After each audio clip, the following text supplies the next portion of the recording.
국민연금 소득대체율 43%를 받기 위한 기발한 추납 방법들이 나오고 있습니다. 지금 연금 박사를 구독하신 분들은 이 방식으로 추납하고 계십니다. 구독자님들이 만들어주신 기막힌 추납 솔루션 지금 공개하겠습니다. 안녕하세요. 연금박사 이영주입니다. 지난 4월에 국민연금법이 개정되었죠. 국민연금 기금고하를 막기 위해서 내년부터 보험료가 인상됩니다. 매년 0.5%포인트씩 인상되고 있고요. 보험료도 인상되지만 연금 받는 금액, 소득 대체율도 일부 인상됩니다. 자, 이렇게 국민연금법이 개정되면서 추후 납부 하시는 분들도 영향을 받게 되었습니다. 추후 납부는 과거에 못 낸 기간을 지금 내는 것이죠. 자, 그런데 올해 추후 납부를 하게 되면 올해 기준으로 적용받기 때문에 내시는 보험료율은 9%에 해당되는 보험료를 내시는 것이고요. 연금 받는 금액은 올해 소득 대체율 41.5%를 적용받게 됩니다. 자, 그런데 올해 하지 않고 내년에 하게 되면 법이 바뀌기 때문에 내년에 오른 보험료율 9.5%의 보험료율로 더 많은 보험료를 내셔야 되는 것이고요. 대신에 받는 금액도 약간 인상되기 때문에 소득 대체율 43%를 적용받게 됩니다. 올해 하면 9, 41.5, 내년에 하게 되면 9.5, 43. 자, 올해 하면 보험료가 저렴합니다. 대신 연금액도 낮죠. 내년에 추후 납부하시게 되면 보험료는 약간 오르지만 연금액도 약간 오릅니다. 사실 큰 차이가 없죠. 자, 그런데 법적으로 이번 달에 추후 납부를 신청하고 다음 달에 납부를 할 수 있도록 되어 있습니다. 그러다 보니까 올해 12월에 추후 납부를 신청하고 내년 1월에 납부하게 되면 어떤 상황이 발생하냐? 보험료는 올해 기준 9%를 내고 연금액은 내년 기준 소득 대체율 43%를 받을 수 있는 이런 기회가 발생합니다. 자, 이렇게 국민연금을 열심히 공부하시는 분들이 이런 시차가 발생하는 걸 알고 이 시차, 어떻게 보면 법의 허점이죠. 이 허점을 이용해서 국민연금을 더 받으려는 분들이 늘어나고 있습니다.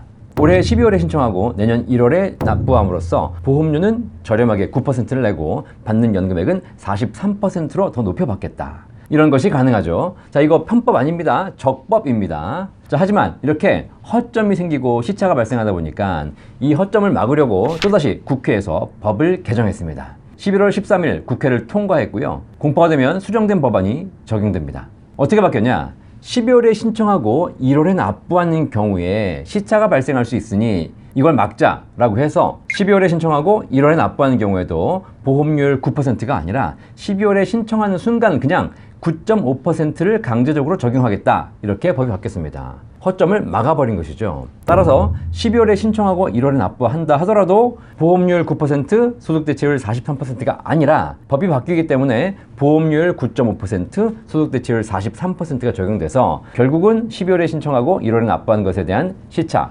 의미가 없어지게 됩니다. 자, 그런데 이렇게 법에 허점이 발생했고 또 그 허점을 개정된 법률안으로 막아버렸거든요. 자, 그런데 지금처럼 복잡한 세상, 또 더 복잡한 법 체계의 상황에서 이게 막는다고 막아질까요? 보험료는 적게 내고 소득 대체율은 더 많이 받기 위한 기발한 아이디어들이 나오고 있습니다. 정말 기가 막힙니다. 그 방법 알아보도록 하겠습니다. 개정된 수정 법률안이 공포되고 나면 더 이상은 의미가 없습니다. 방법이 없습니다. 따라서 법 바뀌기 전에 이달에 지금 바로 추납을 신청하시는 경우에만 해당됩니다. 11월에 추후 납부를 신청하면 보험료율 9%를 적용받게 됩니다. 낮은 보험료를 적용받게 되죠. 자, 그런데 납부를 11월에 하든 12월에 하든 올해 일시불로 하시게 되면 어쩔 수 없이 전부 다 소득 대체율 41.5%가 적용됩니다. 이런 경우에는 9% 내고 43%를 받는 방법은 안 되겠죠. 그런데 방법이 있습니다. 11월에 신청하고 내는 시기를 늦추는 겁니다. 내는 시기를 늦추기 위해서 분할 납부하는 것이죠. 자, 그러면 보험료율은 낮은 보험료율 9%를 적용받게 되는 것이고요. 분할 납부하기 때문에 올해 12월부터 납부를 시작하는데 12월에 납부한 돈은 41.5%를 적용받지만 내년 이후에 분할 납부하는 부분에 대해서는 전부 다 43%의 높은 소득 대체율을 적용받게 됩니다.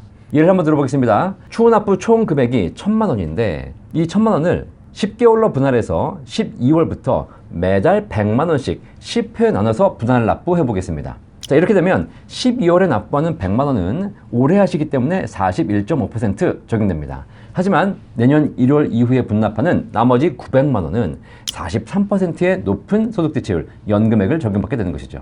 한 달치 100만 원을 희생했지만 나머지 900만 원은 43%의 소득 대체율을 적용받을 수 있는 그런 기회를 얻게 되는 겁니다. 기발하죠. 이렇게 분납하시면 보험료는 저렴하게, 연금액은 높게 적용받을 수 있겠습니다. 자, 그런데 이 예를 보시면 결국 900만 원은 43%를 적용받았지만 올해 12월에 내셔야 되는 100만 원은 희생했지 않습니까?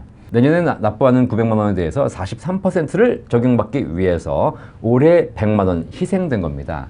이 100만 원 희생도 아깝지 않습니까? 이것도 43% 적용받고 싶지 않겠습니까? 더 기발한 방법이 있습니다. 분할 납부 기간을 최대한 늘리는 겁니다. 분할 납부는 최대 60개월까지 가능합니다. 좀 전에 들었던 예를 한번 다시 보도록 하겠습니다. 11월에 추후 납부를 신청, 1000만 원을 신청하십니다. 그리고 10개월 분할 납부가 아니라 60개월, 가장 길게 분할 납부 신청하시는 것이죠. 자, 그러면 이제 1000만 원 내야 될 돈을 60개월 동안 나눠야 되기 때문에 12월에 약 16만 원 정도만 납부하시면 됩니다. 자, 그리고 내년 1월부터 나머지 984만 원을 59개월 동안 분할 납부하시는 것이죠. 자, 그러면 올해 12월에 내시는 16만 원만 41.5%를 적용받게 되는 것이고요. 내년 이후에 납부하시는 모든 부분에 대해서는 43% 소득 대치율 적용이 가능해지는 것입니다. 결국 길게 분할 납부할수록 12월 내는 부분이 작아지기 때문에 더 많은 금액에 대해서 높은 연금액을 적용받게 되는 것입니다. 그런데 내년 이후에 59개월 동안 분할 납부하는 동안 분할 이자를 내셔야 되거든요. 따라서 그 이자 내기 싫다 그러시면 내년 1월에 나머지 984만 원 일시불로 다 납부를 처리하실 수 있습니다. 자, 그렇다면 1000만 원 중에 12월에 내시는 16만 원만 41.5% 적용받게 되는 것이고요. 나머지 984만 원은 내년에 다 완납함으로써 전부 다 43%를 얻게 되는 그런 상황이 가능해지는 것이죠. 정말 기발하죠? 이렇게 분할 납부를 길게 늦출수록 결국은 더 작은 금액을 희생하면서 더 많은 금액을 높은 연금액으로 적용받게 되는 것입니다. 자, 그런데 사실 이 방법도 결국 16만 원이 희생됐습니다. 나머지 984만 원을 소득 대체율을 높이기 위해서 16만 원이 희생한 셈이죠. 여기서 이 16만 원도 희생하기 싫다. 나는 내가 낸 추후 납부 1000만 원 모두 다 43% 적용받고 싶다. 라고 하시는 분들이 계십니다. 이분들이 더 기발한 방법을 연구하셨습니다. 네. 자, 뭐냐? 12월에 신청하고 60회 분납하는 겁니다. 그리고 12월에 납부할 16만 원을 12월에 안 내고 연체합니다. 연체해서 1월에 납부하게 되면 소득 대체율은 납부일 기준으로 적용되거든요. 따라서 연체는 했지만 1월에 납부했기 때문에 내년 1월 기준 소득 대체율 43%를 적용받을 수 있게 됩니다. 대단하죠? 자, 물론 연체하셨기 때문에 그 며칠 연체한 것에 대한 연체 이자는 내셔야 됩니다. 하지만 그 연체 이자를 감안하더라도 소득 대체율을 43%로 적용받을 수 있는 기회가 생기기 때문에 11월에 신청하고 나서 어떻게든 버텨서 12월에 내지 않고 1월 이후에 납부한다면 전액에 대해서 소득 대체율 43%를 적용받을 수 있습니다. 정말 별별 방법이 다 있죠. 네. 제가 이런 방법들을 조장하는 것은 아닙니다. 사실 이거 편법은 아니고 적법대로 하는 것이죠. 그리고 사실 이런 방법을 쓴다 해서 연금액이 또 엄청 늘어나는 것도 아닙니다. 올해 납부하시는 부분에 대해서는 소득 대체율은 낮게 적용받지만 물가 상승률에 대한 재평가를 해주기 때문에 그런 걸 감안하면 아주 많이 늘어나는 것도 아닙니다. 굳이 이럴 필요까지 있나 생각이 들지만 결국 이렇게 추후 납부라는 주제에 대해서 많은 분들이 함께 고민하다 보니까 이렇게 좋은 아이디어들, 기발한 아이디어들이 나오고 있죠.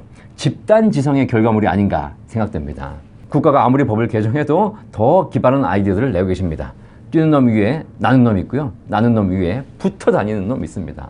저도 미처 생각하지 못한 이 아이디어들 우리 구독자님들이 해내고 계십니다. 이번 케이스를 보면서 이런 생각이 듭니다. 국가가 어떻게든 허점을 막아보려 이래저래 법을 개정해서 노력해보지만 국민들은 어떻게든 또 빠져나가려고 별별 방법을 다 강구하고 있다는 사실이죠.